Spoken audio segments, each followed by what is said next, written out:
Hi everyone, అందరూ ఎలా ఉన్నారు? మేము చాలా బాగున్నాం. ఛానల్ని ఫస్ట్ టైం వాచ్ చేస్తుంటే సబ్స్క్రైబ్ చేసుకోండి. వీడియో స్కిప్ చేయకుండా ఎండ్ వరకు చూడండి. ఇంకా వీడియోలోకి వెళ్ళిపోదాం. కార్తీక పురాణం 23. జలంధరుడి కోరికను మన్నించిన విష్ణుమూర్తి కైలాసానికి దూతగా వెళ్లిన రాహు. జలంధరుడు తమని వెదుకుతూ వస్తున్నాడనే విషయం మేరు పర్వత గుహల్లో దాక్కున్న దేవతలకు తెలిసిపోతుంది. దాంతో వాళ్లంతా భయపడిపోతూ శ్రీమహావిష్ణువును ప్రార్థిస్తారు. వాళ్ల ప్రార్థనలు చెవిన పడగానే గరుడవాహనంపై శ్రీమహావిష్ణువు యుద్ధభూమికి చేరుకుంటాడు. విష్ణుమూర్తికి జలంధరుడికి మధ్య పోరాటం జరుగుతూ ఉంటుంది. జలంధరుడి జననం, ఆయనకి గల వరాలను గురించి తెలిసిన శ్రీమహావిష్ణువు ఆయన శక్తిని అభినందిస్తాడు. ఏం కావాలో కోరుకోమని అడుగుతాడు. లక్ష్మీనారాయణులు తన ఇంట నివసించాలని జలంధరుడు కోరతాడు. అందుకు స్వామి అంగీకరిస్తాడు.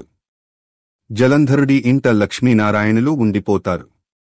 ఆయన భూమండలానికి తిరుగులేని నాయకుడిగా పరిపాలిస్తూ ఉంటాడు.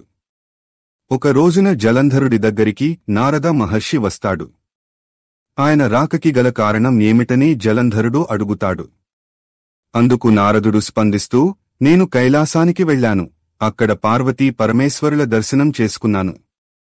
వాళ్ళిద్దరినీ చూస్తే చూడముచ్చటగా అనిపించింది. వాళ్ల సంతోషాలు, సంబరాల ముందు ఎలాంటి వైభవాలు పనికిరావు అని చెబుతాడు. ఓ జలంధర, ఆ సమయంలోనే నాకు నువ్వు గుర్తొచ్చావు. సరే, నిన్ను కూడా ఒకసారి చూసిన తరువాత, నీ వైభవాలను పరిశీలించిన తరువాత ఎవరు గొప్ప అనే విషయంలో ఒక నిర్ణయానికి రావచ్చునని ఇలా వచ్చాను అని నారద మహర్షి అంటాడు. మరి ఇప్పుడు చూశారుగా, మీకు ఏమనిపించింది అని జలంధరుడు అడుగుతాడు.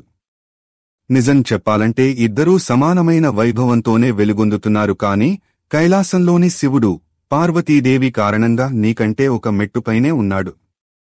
నీ విషయంలో అదే పెద్ద లోటుగా అనిపిస్తోందని అంటాడు.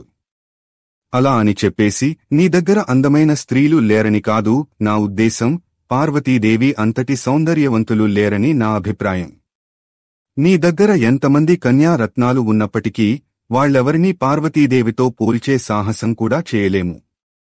అలాంటి సాధ్వీమణి లేని కారణంగానే జలంధరుడి స్థాయి తగ్గుతున్నట్టుగా తనకి అనిపిస్తోందని చెబుతాడు. జలంధరుడిలో ఈ విషయంపై ఆలోచన రేకెత్తించి నెమ్మదిగా అక్కడి నుంచి వెళ్లిపోతాడు నారదుడు. ఎలాగైనా పార్వతీదేవిని తన సొంతం చేసుకోవాలని జలంధరుడు బలంగా నిర్ణయించుకుంటాడు. ఇక ఆలస్యం చేయడం ఇష్టం లేని జలంధరుడు రాహువును పిలిచి తన మాటగా శివుడికి ఏం చెప్పాలనేది వివరించి కైలాసానికి దూతగా పంపిస్తాడు. కైలాసానికి వచ్చిన రాహువును చూడగానే విషయమేమిటని శివుడు అడుగుతాడు. వంటినిండా విభూతి రాసుకుని శ్మశానాల్లో తిరిగే ఆయనకి పార్వతీదేవి వంటి సౌందర్యరాశి భార్యగా అవసరం లేదని జలంధరుడి మాటగా రాహువు చెబుతాడు. అందువలన పార్వతీదేవి వంటి సౌందర్యరాశి జలంధరుడి జోడీగా చూడటానికే బావుంటుందనే అభిప్రాయాన్ని వ్యక్తం చేస్తాడు. ఆయన ఆ మాట అనగానే పరమశివుడి కనుబొమల నుంచి ఒక భయంకరమైన పురుష రూపం బయటికి వస్తుంది. ఆగ్రహావేశాలతో ఆ రూపం రాహువును కబళించడానికి వెడుతుంది. అయితే దూతను సంహరించకూడదని చెప్పేసి శివుడు వారిస్తాడు. ఆకలితో వచ్చిన తనకి ఏదైనా ఆహారం చూపించమని ఆ పురుషాకారుడు కోరతాడు. నీ శరీరాన్ని నువ్వే తింటూ వెళ్లమని శంకరుడు ఆజ్ఞాపిస్తాడు. ఆ పురుషాకారుడు అలాగే చేయగా కేవలం తలభాగం మాత్రం మిగిలిపోతుంది.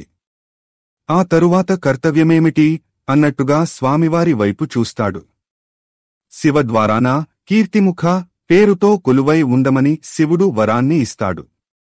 కీర్తిముఖ ద్వారానికి నమస్కరించిన తరువాతనే తనని దర్శించుకోవలసి ఉంటుందని శివుడు చెబుతాడు. అలా చేసినవారి పూజలు మాత్రమే ఫలిస్తాయని అంటాడు. అందుకు ఆ పురుషాకారుడు స్వామికి నమస్కరించుకుని శివద్వారాన కీర్తిముఖుడు గా మారిపోతాడు. అక్కడి నుంచి బతికి భయపడిన రాహువు కైలాసంలో జరిగిన సంఘటనను జలంధరుడికి వివరంగా చెబుతాడు. వీడియోని ఎండ్ వరకు చూసినందుకు మీకు ధన్యవాదాములు.